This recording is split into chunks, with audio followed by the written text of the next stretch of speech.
Всем привет! Сегодня инструкция по применению. Как не погасить огонь любви и не потерять любимого. Что хочется сказать всем девочкам и женщинам. Милые, дорогие, не гнобите своих мужиков в это тяжелое время, когда нет работы, когда очень низкая заработная плата, когда ваше «хочу» превышает его «могу», вы можете просто потерять того человека, которого вы любите. А найти любимого человека и вторую половиночку очень сложно.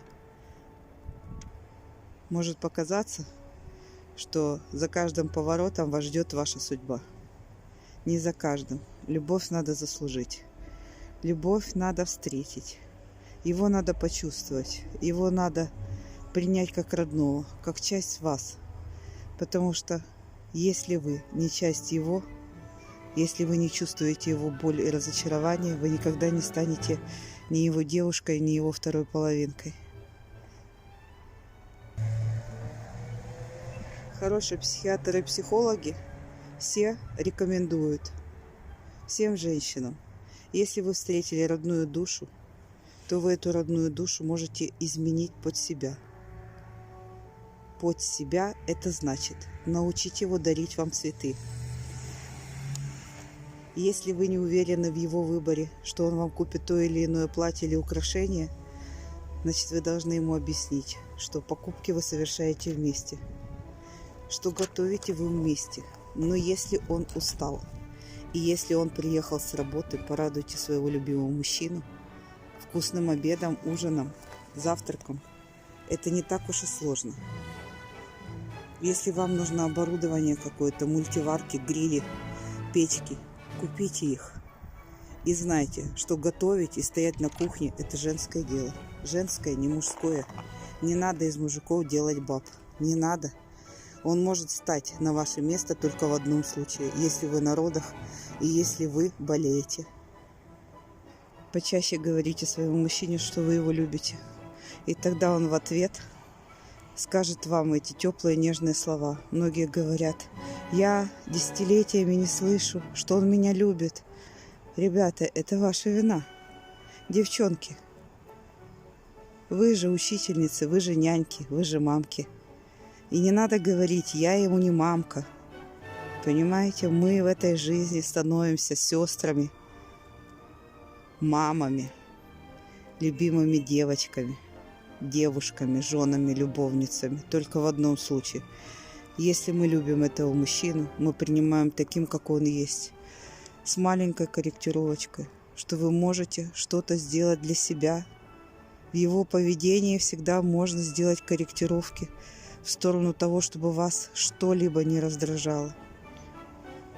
Если у мальчика есть пагубные привычки, запомните, эти пагубные привычки у него формировались с детства. И вам будет очень тяжело это переделать. Но если вам не тяжело поднять носки и кинуть их в корзину для стирки, я думаю, не стоит из-за этого поднимать скандал. Не стоит унижать своего мужчину при чужих, особенно при родственниках. Знайте, если он дурак, то вы дурочка. Если он гений, то вы гениальная женщина. Если он красавчик и успешный, то вы успешнее всех женщин, взятых, которые сидят и которые в вашем окружении. Никогда не унижайте своего мужчину. Все недостатки, все ваши претензии вы можете разобрать наедине, спокойным, нежным голосом. Не в постели, не на романтических ужинах, которые вам иногда устраивают мужчины. Никогда не отказывайтесь от подарков. Всегда будьте благодарны. Почаще говорите: я люблю, я скучаю. Посылайте ему незамысловатые открыточки. Напоминайте о себе. Не трогайте, не беспокойте его на работе. Скажите: когда ты освободишься, набери меня, я тебя перенаберу. Никогда не вспоминайте грехи прошлого. И для того, чтобы их не вспоминать, надо разобрать их изначально, когда вы встречаетесь. Разберите все. Кого кто предал, кто кому сделал больно. И пусть все прошлое с печалью, грустью и разорванным сердцем останется в прошлом. Конечно, Говорят, тот, кто не ревнует, не любит. Это правда. Абсолютная правда. Но ревность должна быть адекватной. Вы можете посмеяться, но не усугублять теми или иными фразами ту боль, которая все равно в каждом из нас после потери предыдущего мужа или жены. У кого-то кто-то потерял своего спутника навсегда. Это очень страшно. Об этом вообще не говорится. Вечная память тем, кто ушел. Ну а если люди прожили много лет или немного лет и потеряли друг друга из-за какой-то глупости,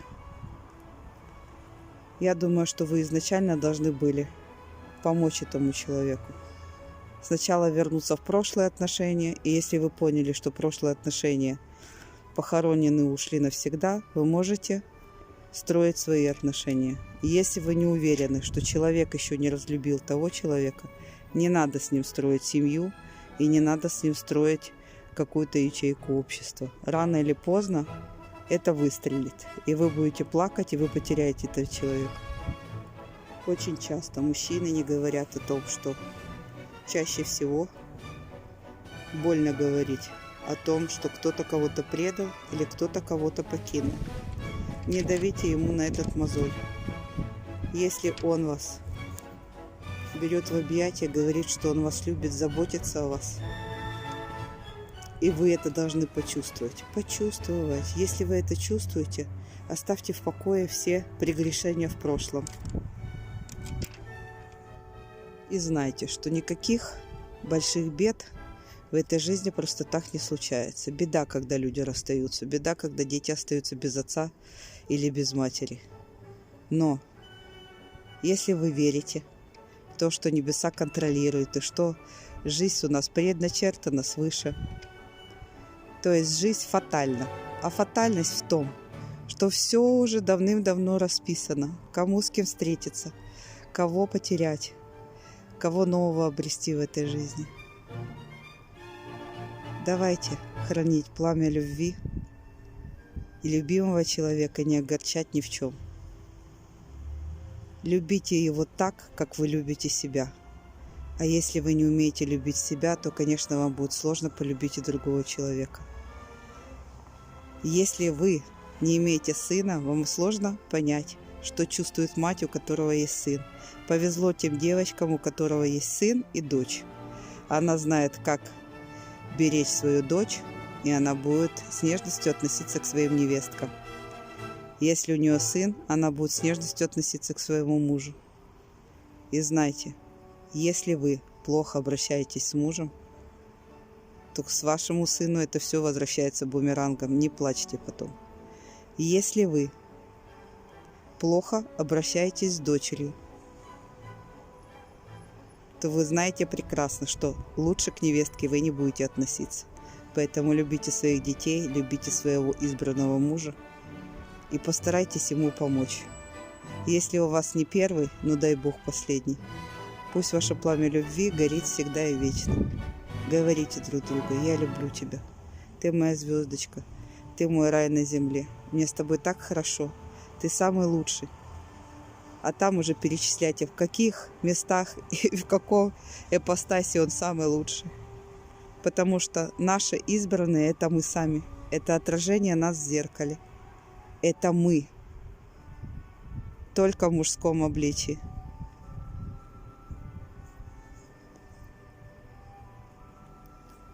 Любовь нечаянно нагрянет, когда ее совсем не ждешь. И не знаешь, в каком возрасте ты обретешь истинную настоящую любовь. Не знаешь и не ведаешь, потому что один Бог и один Всевышний знает, когда, кому и за что дать великое чувство, любовь. И дай Бог, чтобы оно у вас было, ребята, у всех взаимное. Не потеряйте своих любимых из-за какой-то маленькой погрешности. Любите их, цените. И пусть вас радует каждый миг, проведенный рядом с ним. Пока-пока. Подкидывайте дровишки в костер любви, и он никогда не потухнет.